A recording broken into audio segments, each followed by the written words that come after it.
Good morning बच्चों, आपके अच्छे दिन की शुभकामना के साथ आइए आज का वीडियो प्रारंभ करते हैं। हम अपने व्यवहारिक जीवन में देखते हैं कि हमारी जो आवश्यकताएं होती हैं उनकी पूर्ति हेतु हम अन्य लोगों पर भी निर्भर करते हैं, यानी कि हमें वस्तुओं का आदान प्रदान करना होता है और एक दूसरे को जब हम वस्तुओं का आदान प्रदान करते हैं तो हमें कहीं ना कहीं उनकी माप भी करनी होती है। पुराने समय में जो माप करने का तरीका था वो हमने अपने ज्ञान के आधार पर रस्सियों के द्वारा लंबाई का मापन किया या हमने बर्तनों के द्वारा द्रव्यमान का मापन किया। इसी तरीके से हम मापन करने के लिए अनेक तरीके प्रयोग करते थे।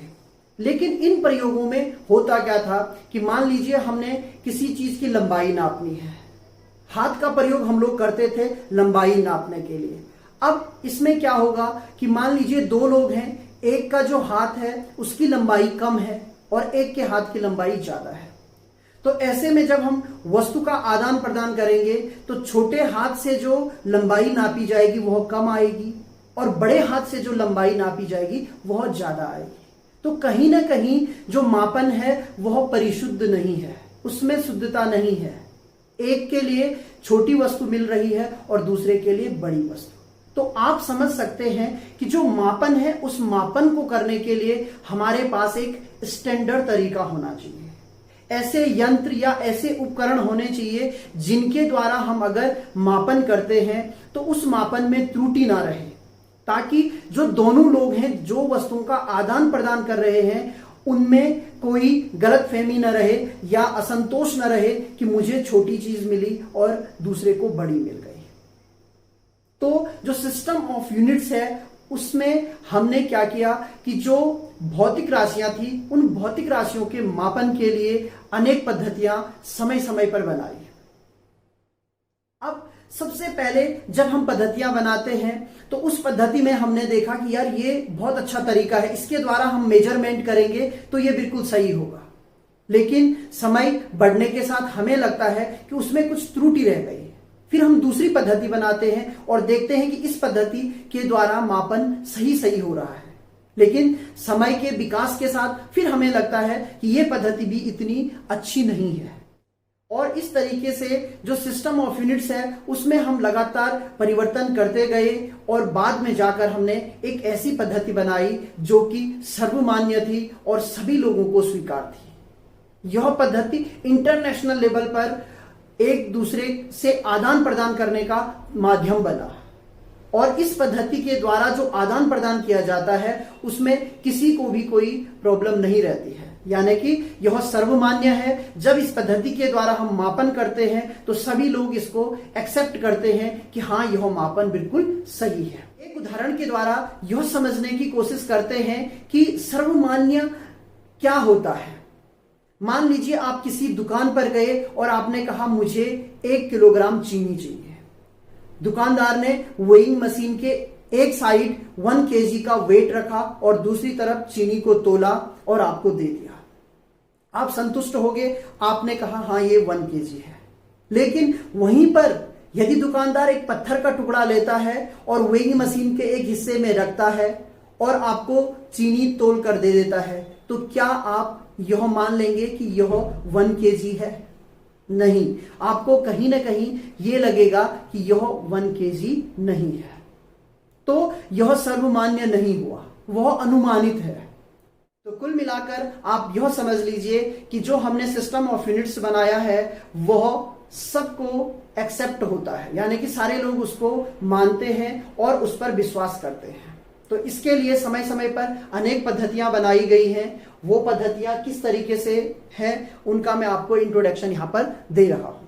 तो सबसे पहले जो सिस्टम ऑफ यूनिट्स है उसमें हमने सीजीएस सिस्टम बनाया। सीजीएस का फुल फॉर्म होता है सेंटीमीटर, ग्राम और सेकंड।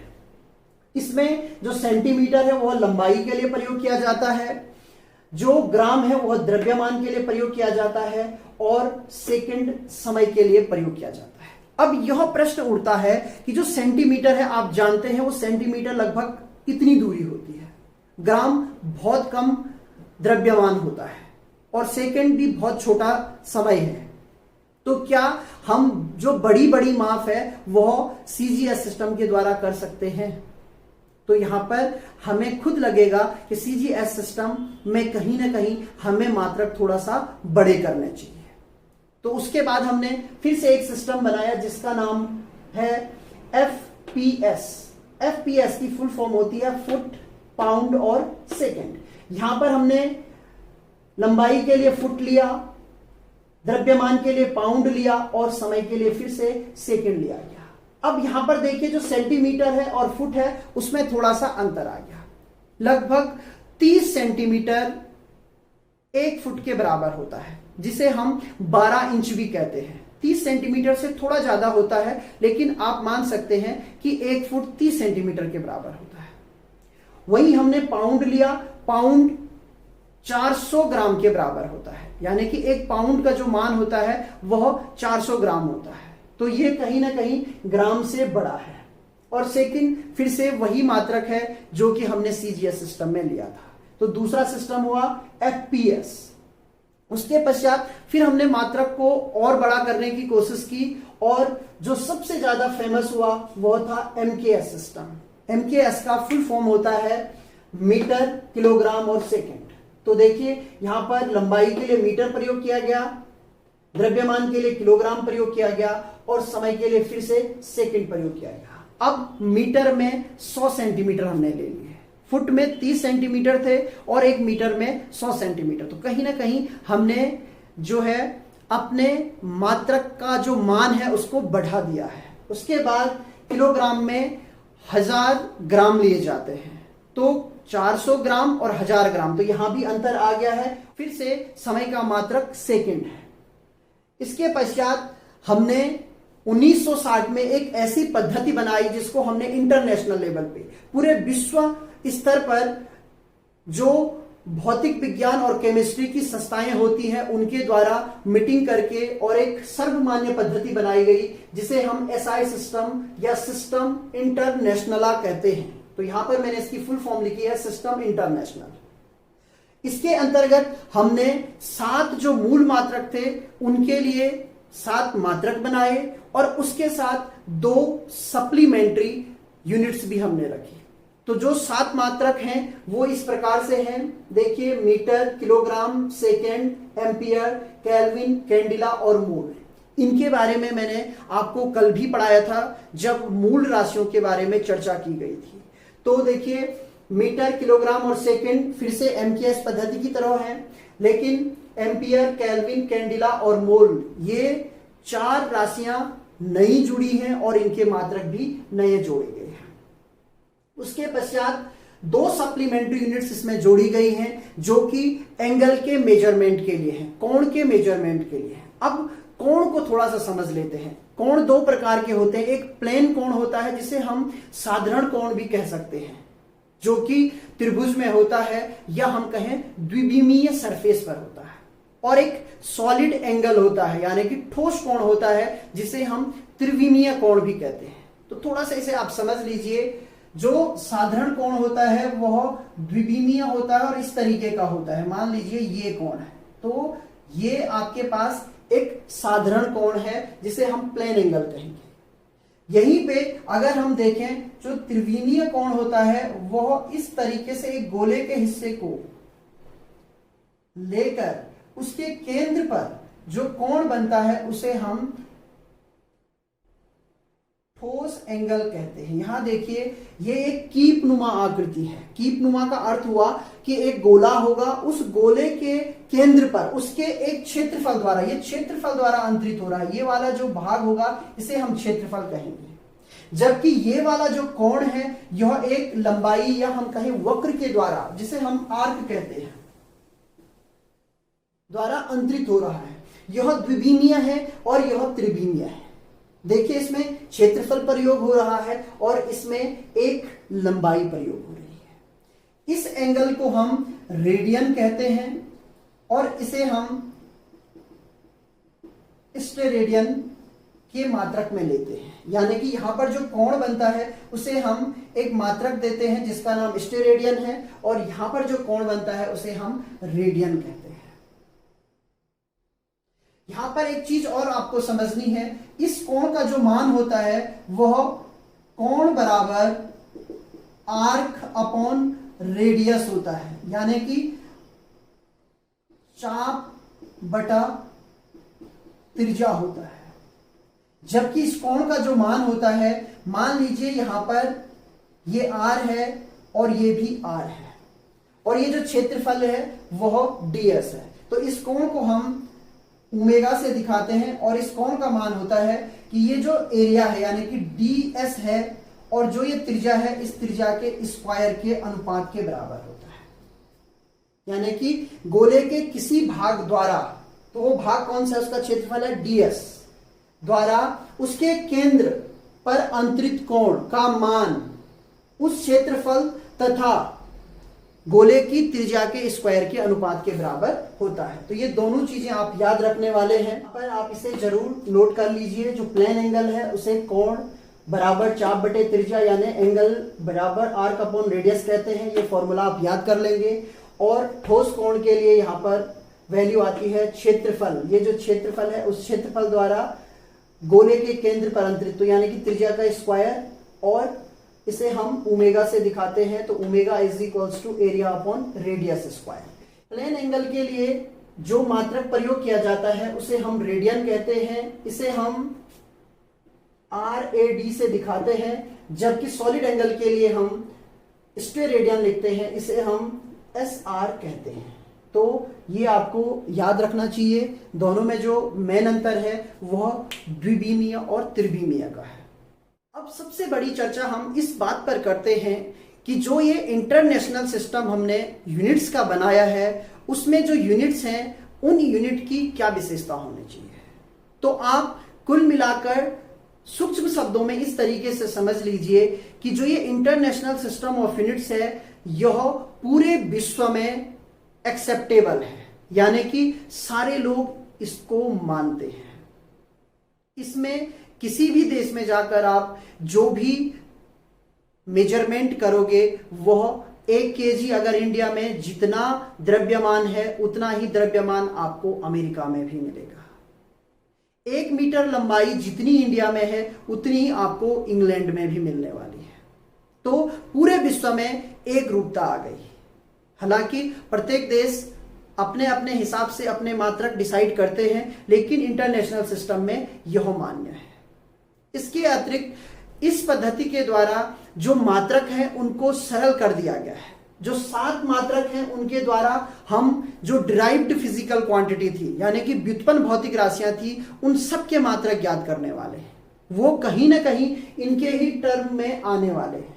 तो जब मैं आपको बीमाओं वाला चैप्टर पढ़ाऊंगा जिसमें हम डायमेंशंस के बारे में पढ़ेंगे, उसमें मैं अच्छे तरीके से आपको बताऊंगा कि जो व्युत्पन्न राशियां हैं उनके मात्रकों को किस तरीके से आप ज्ञात करते हैं। इसके अतिरिक्त जो इंटरनेशनल सिस्टम है, इसमें जो मात्रकों की पद्धति है उसमें एक प्रकार की भौतिक राशि के लिए एक ही मात्रक डिसाइड होता है। थोड़ा सा इसको एग्जाम्पल के द्वारा समझ लीजिए। जब हम बात करते हैं ऊर्जा की, तो ऊर्जा के बहुत सारे रूप हैं। तो ऊर्जा के जितने भी रूप हैं उन सब रूपों के लिए अलग अलग मात्रक हम प्रयोग नहीं करेंगे, बल्कि एक ही मात्रक हम प्रयोग करने वाले हैं, और वह मात्रक है जूल। तो चाहे वह उष्मीय ऊर्जा है, चाहे वह रासायनिक ऊर्जा है, विद्युत ऊर्जा है, गतिज ऊर्जा है, स्थिर ऊर्जा है, कोई भी ऊर्जा हो, उसके लिए हम मात्रक प्रयोग करने वाले हैं जूल। इसके साथ साथ जो कार्य है वह भी ऊर्जा का रूप है, तो कार्य के लिए भी जूल प्रयोग किया जाता है। भौतिक विज्ञान में मात्रकों को दिखाने के लिए जिस तरीके से हम सिंबल का प्रयोग करते हैं, ठीक इसी प्रकार से कैलकुलेशन को सुविधाजनक बनाने के लिए जो बड़े बड़े मान होते हैं या जो राशियों के छोटे छोटे मान होते हैं, उनको दिखाने के लिए हम 10 की घात का प्रयोग करते हैं। 10 की घात का अर्थ क्या हुआ, थोड़ा सा इसे समझ लीजिए। मान लीजिए यहां पर हमने लिखा है 1000, तो इसको 10 की घात में इस तरीके से लिखा जाता है 10 to the power 3, 1 2 3। जितने जीरो होते हैं उतनी पावर हम लगा देते हैं। तो आप देख लीजिए, जहां हमने 1000 लिखना था वहां हमने 10 to the power 3 लिख लिया। अब आप सोच रहे होंगे कि ये 1000 भी हम लिखते तो कोई दिक्कत नहीं होती, लेकिन आप मान लीजिए जब हम बात करेंगे कि जो हमारी अर्थ है उसकी रेडियस कितनी होगी, या हमारा जो यूनिवर्स होगा उसका जो डायमीटर है वो कितना होगा, या जो हमारा यूनिवर्स है उसका वेट कितना होगा, तो कितनी बड़ी राशि होगी। तो जब हम यूनिवर्स के डायमीटर की बात करते हैं तो यह लगभग 10⁻26 मीटर के बराबर है। अब इतनी बड़ी वैल्यू आप लिखेंगे तो आपको एक के पीछे 26 जीरो लगाने होंगे। इसी तरीके से अगर हम यूनिवर्स के द्रव्यमान की बात करें तो यह 10⁻55 kg के लगभग बराबर है। इतनी बड़ी संख्या को अगर आपको लिखना होगा तो एक के पीछे आपको 55 जीरो लगाने होंगे। तो कहीं ना कहीं जो ये 10⁻ वाला तरीका है वह जो राशि है उसके मान को छोटा कर देता है, लेकिन उसकी जो वैल्यू है वह चेंज नहीं होती है। तो इससे हमें लिखने में और कैलकुलेशन करने में सुविधा रहती है। इसी तरीके से यदि हम बात करें कि एक इलेक्ट्रॉन है उसका द्रव्यमान कितना है तो वह लगभग 10⁻31 kg ऑर्डर का है। तो इतनी छोटी वैल्यू भी हम लिख नहीं सकते हैं, क्योंकि इसके लिए हमें 1 और 1 के पीछे फिर 31 जीरो लगाने पड़ेंगे। तो कहीं ना कहीं जब हम 10 की घात में जो फिजिकल क्वांटिटी है उसके मान को लिखते हैं तो कैलकुलेशन करने के साथ साथ लिखने में भी हमें आसानी रहती है। तो थोड़ा सा हम ये समझ लेते हैं कि 10 की पावर में जो वैल्यू लिखी जाती है उन्हें क्या क्या पढ़ा जाता है। फिजिक्स में आगे आने वाले टॉपिक से संबंधित ये जो बेसिक नॉलेज है जिसमें 10⁻ में कुछ वैल्यूज लिखी गई हैं और उनको किस तरीके से पढ़ा जाता है वो मैं आपको बताने वाला हूं। यदि आप ये याद रख लेते हैं तो आपको प्रत्येक भौतिक राशि के साथ ये शब्द आगे से जोड़ने पड़ेंगे और पीछे से उस भौतिक राशि का नाम जोड़ना पड़ेगा। अभी मैं एग्जाम्पल के द्वारा इसे एक्सप्लेन करूंगा। तो देखिए जो स्मॉलर है उसमें 10⁻⁻1 को डेसी, 10⁻⁻2 को सेंटी, 10⁻⁻3 को मिली, 10⁻⁻6 को माइक्रो, 10⁻⁻9 को नैनो, 10⁻⁻12 को पिको, 10⁻⁻15 को फेम्टो और 10⁻⁻18 को ऑटो कहते हैं। जैसे मान लीजिए हम कहते हैं मिलीमीटर, तो 1 मिलीमीटर यानी 10⁻³ मीटर के बराबर। आपको 10⁻³ लगाना है। मैं कहता हूं माइक्रोमीटर, तो आपको 10⁻⁻6 मीटर बोलना है। 10⁻⁻6 क्योंकि माइक्रो का अर्थ होता है 10⁻⁻6। मैं कहता हूं नैनोसेकंड, नैनोसेकंड का अर्थ हुआ 10⁻⁻9 सेकंड। तो आप देख लीजिए पीछे से आपको वही भौतिक राशि लिखनी है और आगे नैनो, पिको, माइक्रो इनका जो मीनिंग है और इनकी जो वैल्यू है वह फिक्स है। तो ये अगर आपको याद है तो आगे फिजिक्स में आपको इनसे बहुत हेल्प होती है।